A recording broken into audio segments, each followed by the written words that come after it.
Hey, what is going on YouTube? Hey, Ron here. We are back, ladies and gentlemen. Happy Monday, guys. And we have a sort of different style video for you guys today. I'm not, too big into speccing into one build or anything like that. You guys know I obviously tend to play the DPM builds for most of my ships. But this game, I'm actually running a slightly more unique build in the fact that I am running Arthas on a more DPM-focused build. And what Arthas does is it increases the damage while your spotter plane or fighter plane is active. I will go ahead and throw the build up on the screen here.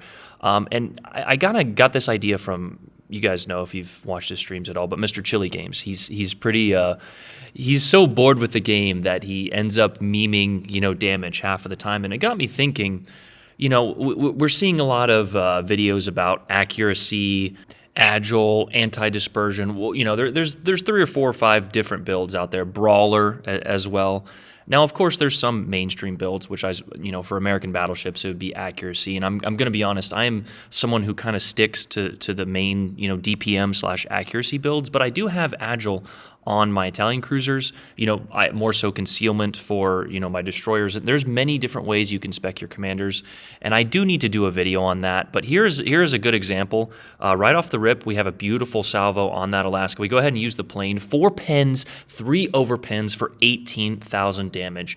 And some of you may be thinking, yeah, that's good. And of course, I would have liked to get a follow-up shot here, but can you imagine if we got another shot for another 13 to 18,000 damage on that Alaska? That's nearly half of his health in 2 salvos. Now, of course, that was because he was caught out of position, but you can see he was shot by somebody else. And of course, we, did not end up getting a follow-up shot on him. And it got me thinking, is this truly the best build? Now, of course, everyone's going to argue their own. Of course, we know Hipper's going to run Agile till the day he dies. But, you can see right here, we have been shot by multiple ships, and we've still only barely scratched our paint, mainly because of our angling and our position. So, if you can combine the 3, you get a team. Of course, I'm in a division now, but you guys have seen me do this solo. A team that is going to help you out in very minimal ways, and you can position well, you combine that with a damage build, and I truly think that is one of the best builds in the game. Now, that being said, the Yoshino is a very good ship in pumping out the damage. The HE on this thing is disgusting. You have very high fire chance. Now, of course, if you're running AL Otago, this build could be even more deadly, but unfortunately, we do not have that commander, and if you guys did not know, that commander is actually never returning. Due to a dispute with the voice actor in China or something. I don't know. But regardless of that, I just wanted to throw that piece of information out there. There's a lot of speculation and, there's a lot of do this to be better, and I'm just throwing this out here to help inform you guys, right? We had this fantastic replay also showing how, these IJN cruisers, despite not having radar, can be massively influential in the game. Now, I think I actually do take a rather harsh broadside here, I think from this Alaska coming up shortly, so that is something you have to keep in mind. The kiting angles on this thing are pretty good, but you can see that Alaska was just rounding that corner, and we are on the edge of not being, angled to him. But I'm trying to put myself in range of that main. Usually, some battleship players will put out a single fire, and then, of course, you can follow up with that single or double fire shortly after. But it looks like this main is letting, that one burn. But if you're a battleship player and you get set on fire by a cruiser like this, do not put it out. Do not put one out unless you are, you're going to be concealed. That is a massive mistake that many battleship, mains make. And then they're like, whoa, the fire spell. Yeah, well, just, don't make that mistake. But anyway, we're just kind of sitting in the middle here, and very shortly, we got a little bit of attention, then our battleships seem to move up, but very shortly here, you guys will see why angling and position is, to me, the most important thing in this game. Everyone is always complaining about RNG or, regardless of RNG, you can position and angle well, and that is half of the battle. If you position and angle well, you are able to throw more spaghetti at the wall. We were having this discussion, and there's that salvo that we talked about from this Alaska. He gets me, we just get on the edge of it, but he actually touched me pretty good there. You can see my expression. I was probably a little bit lucky to get away with that one. And of course, if you do that 2 or 3 times per game, number one, you could be dev struck, but number 2, you're not able to influence the game at the end of the game, right? I gave give up a massive amount of health, so my influence is probably going to be even less during the end of the game. The more health you can preserve, to use later in the game, obviously the more impactful you will be. But let me know what you guys think of your most influential, or what you guys think the best build is. Now, I'm a little bit biased, and I do hold a few XP records, so I think my opinion weights a little bit more. But again, I'm interested to hear your guys' opinion on that matter. I also want to say right now, whatever your opinion is, it doesn't matter, right? My opinion's mine, yours is yours. If you think this XYZ is better, that's fine. I'm not here to start debates. I'm just curious to see what your guys' opinion is, and also give you guys this piece of information. I have seen many players use anti-dispersion agile builds very effectively.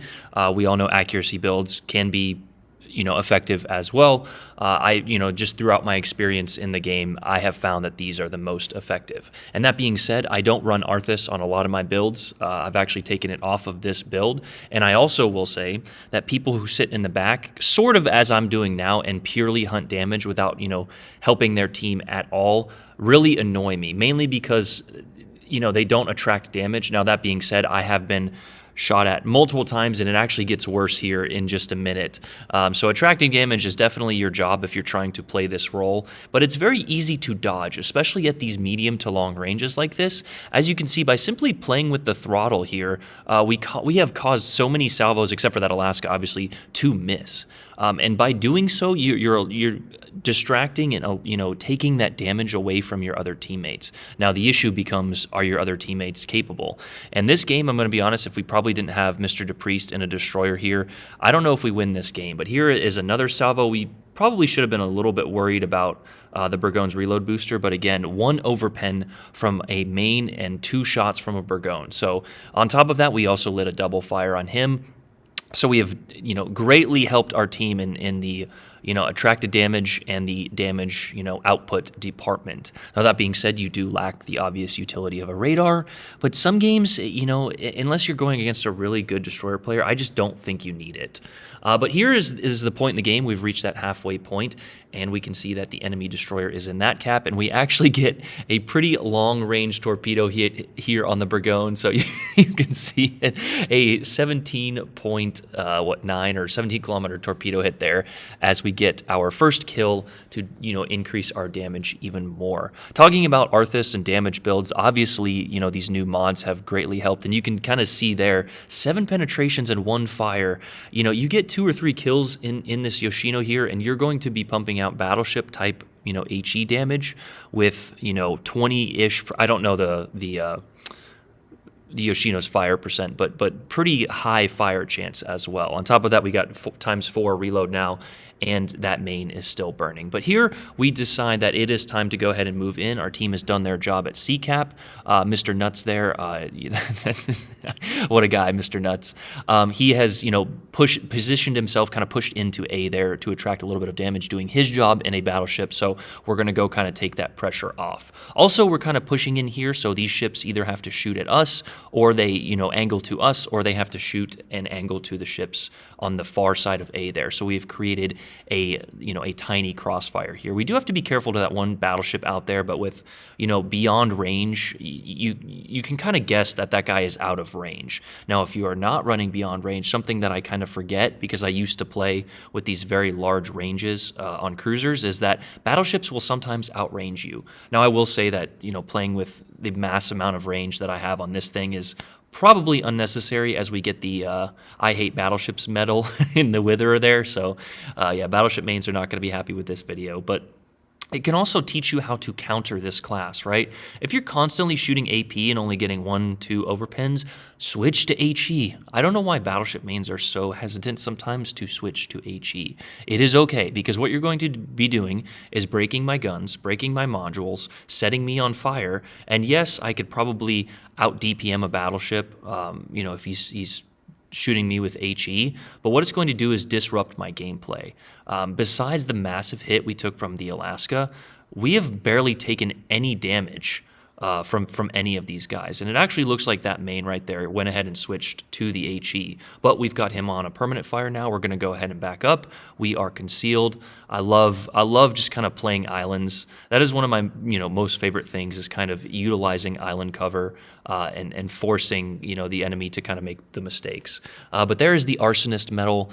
And the Witherer and the High Caliber. So we are truly just trolling the enemy team in this game. But that is the strength of the Yoshino. This is a Mogami on steroids, if you will, with those insanely long range torpedoes and just maximum DPM / attracted damage ability. But our team has finally kind of cleaned up this game here. That is when we decided to push around this corner. Unfortunately, the plane detected me. I wanted to get the gearing and use a plane. I haven't really had the opportunity to use Arthas here. It's been a lot of HE salvos. Now, of course, you can use it whenever, but I like to save that for the AP salvos. And I honestly probably could have kept the AP loaded in this situation. The overpen damage dealt with, at close range with Arthas probably would have killed this guy, but we went ahead and switched to the HE. We popped the plane early. You want to wait until the shells are close to the target there, but 3 shells, 5,000 damage, and we finally get the finishing touch with the fire here. At which point I realized I put myself in a pretty bad crossfire. And something else I kind of forgot of, but I said it like in the stream. I was like, man, I probably should watch out for the gearing torpedoes, and that is when they appear. And here's what I was talking about, staying alive longer. Obviously, it was a mistake to not turn into the torpedoes of the gearing, but we did have a cruiser to our right and that Alaska out there to our left. So I was trying to put my ship in, position to angle to both of them, and that is, of course, why we took the torpedoes. But if I did not take that massive broadside from that Alaska earlier, I potentially live, taking, those torpedoes or that damage. And that is why I try to preserve my health towards the end of the game, so you can make moves like that or plays like that, which are very, influential to winning the game, right? Killing a destroyer like that, towards the end of the game. Now, this game is obviously not that close, I guess. At the end, we have 4 ships alive with the DD, and they only have, 1 cruiser. But in closer games, sometimes killing the destroyer when you have a destroyer alive is a massive, massive advantage.